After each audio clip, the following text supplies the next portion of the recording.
नमस्कार साथियों। आज हम एनसीईआरटी मैथ्स वर्डमाल का ऑनलाइन क्वेश्चन करने वाले हैं। जो साइंस में आज बायोलॉजी से रिलेटेड क्वेश्चन होगा, जिसमें पाचन तंत्र पढ़ने वाले हैं। तो चैनल पर नए हैं तो चैनल को सब्सक्राइब और वीडियो को लाइक ज़रूर कीजिएगा। तो आइए शुरुआत करते हैं।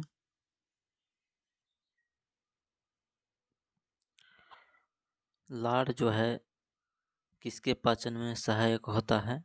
तो ये स्टार्च के पाचन में सहायक होता है। उसके बाद है वसा का पाचन करने वाला लैपेज नामक एंजाइम किस अंग द्वारा स्रावित होता है? तो अग्न्याशय द्वारा स्रावित होता है।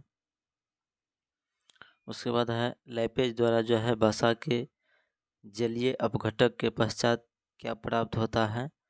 तो वसीय अम्ल और ग्लिसरॉल वो प्राप्त होते हैं।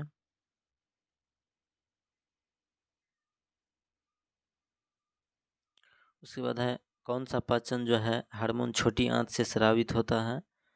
तो सिक्रेटिन हार्मोन वो छोटी आंत से स्रावित होते हैं। उसके बाद है पित्त का संचयन कहाँ से होता है? तो पित्ताशय में होता है। पित्त का संचयन कहाँ होता है? पित्ताशय में होता है। उसके बाद है पित्त का निर्माण वो यकृत लीवर में होता है, और यह वसा को वसीय अम्ल में तोड़कर पाचन में सहायता करता है। तो पित्त का निर्माण लीवर में होता है, लेकिन पित्त जमा होता है कहाँ?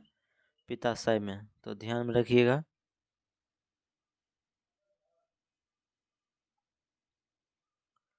उसके बाद है किस अंग में प्रोटीन्स का पाचन पूर्ण रूप से होता है? तो आंत में। उसके बाद है अमाशय की भित्ति से कौन सा हार्मोन स्रावित होता है? तो गैस्ट्रिन ये हार्मोन हमारे अमाशय की भित्ति से स्रावित होता है। उसके बाद है लार का टाइलिन एंजाइम किस माध्यम में क्रियाशील होता है?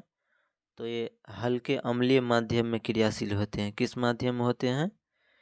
हल्के अम्लीय माध्यम में ये क्रियाशील होते हैं।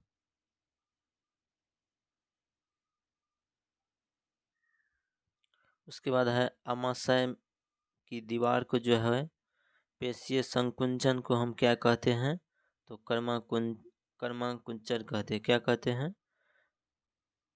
कर्मांकुंचन कहते हैं। ध्यान में रखिएगा। ये क्वेश्चन बीपीएससी टीआई 2 में क्वेश्चन पूछे गए हैं।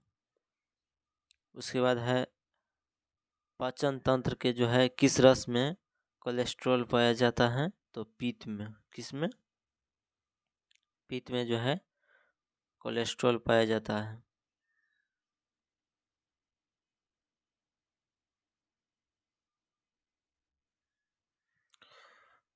उसके बाद है कार्बोहाइड्रेट किस रूप में शरीर में संग्रहित होता है? तो ग्लाइकोजन के रूप में संग्रहित होता है कार्बोहाइड्रेट। उसके बाद है अमाशय में भोजन के जीवाणु को कौन नष्ट करता है? तो HCl। HCl हमारे जीवाणुओं को अमाशय में नष्ट कर देते हैं। भोजन के जीवाणु को अमाशय में नष्ट कर देते हैं HCl। उसके बाद है मानव शरीर के किस संरचना में कृमि रूप परिशेषिका पाई जाती है? तो बड़ी आंत में पाई जाती हैं। किस में पाई जाती हैं? बड़ी आंत में पाई जाती हैं। उसके बाद है मानव शरीर का वह अंग जो ग्लाइकोजन के रूप में कार्बोहाइड्रेट का भंडारण करता है। कौन करता है? यकृत करता है, लीवर। उसके बाद है एक स्तनधारी में सबसे बड़ी ग्रंथि कौन सी होती है? तो यकृत होते हैं, लीवर होते हैं। एक स्तनधारी में सबसे बड़ी ग्रंथि कौन होते हैं? लीवर वो होते हैं। उसके बाद है अग्न्याशय मानव शरीर की दूसरी सबसे बड़ी ग्रंथि है। अग्न्याशय मानव शरीर की दूसरी सबसे बड़ी ग्रंथि है। उसके बाद है पीलिया से पीलिया रोग से जो है कौन सा अंग प्रभावित हो जाता है? तो ये यकृत, लीवर प्रभावित हो जाते हैं पीलिया रोग से। उसके बाद है पाचन क्रिया के समय जो है आहार नाल में स्टोरेज का जो है अंतिम उत्पाद क्या है? तो ग्लूकोज है। क्या है? ग्लूकोज है अंतिम उत्पाद।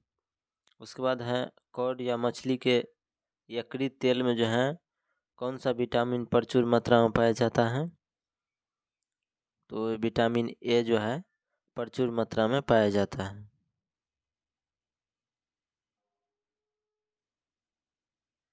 उसके बाद है लैंगर हैंस की जो है दीपिकाएँ किस अंग में उपस्थित होते हैं? तो अग्न्याशय में जो है वो उपस्थित होते हैं। उसके बाद है मानव शरीर में जो है किस एक अंग में हार्मोन के साथ साथ पाचन एंजाइम का भी स्रावन होता है? तो अग्न्याशय में। मानव शरीर के किस अंग में हार्मोन के साथ साथ पाचन एंजाइम का भी स्रावन होता है? तो अग्न्याशय में होता है। उसके बाद है जठर ग्रंथि जो है किस अंग में पाई जाती हैं? तो आमाशय में। किस में? आमाशय में जो है जठर ग्रंथि पाई जाती हैं। तो ध्यान में रखिएगा, जठर ग्रंथि कहाँ पाई जाती हैं? आमाशय में। उसके बाद है यकृत द्वारा जो है किस प्रोटीन का संश्लेषण व संग्रहण किया जाता है?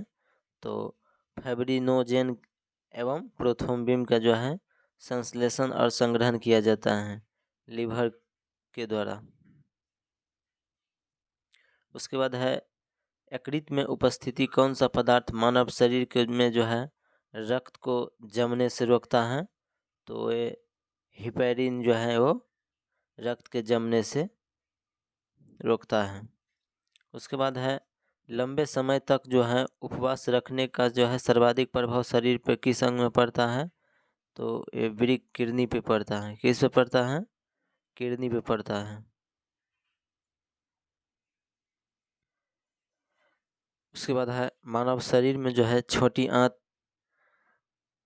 अवशोषण के लिए होते हैं। मानव शरीर में छोटी आंत जो है अवशोषण के लिए होते हैं। उसके बाद है मानव शिशु के जन्म लेने के जो है 6 महीने पश्चात दांत निकलना प्रारंभ हो जाता है। उसके बाद है किस अंग के द्वारा जो है रक्त से यूरिया को पृथक किया जाता है? तो वृक्क किडनी के जो है द्वारा जो है रक्त से यूरिया को पृथक किया जाता है।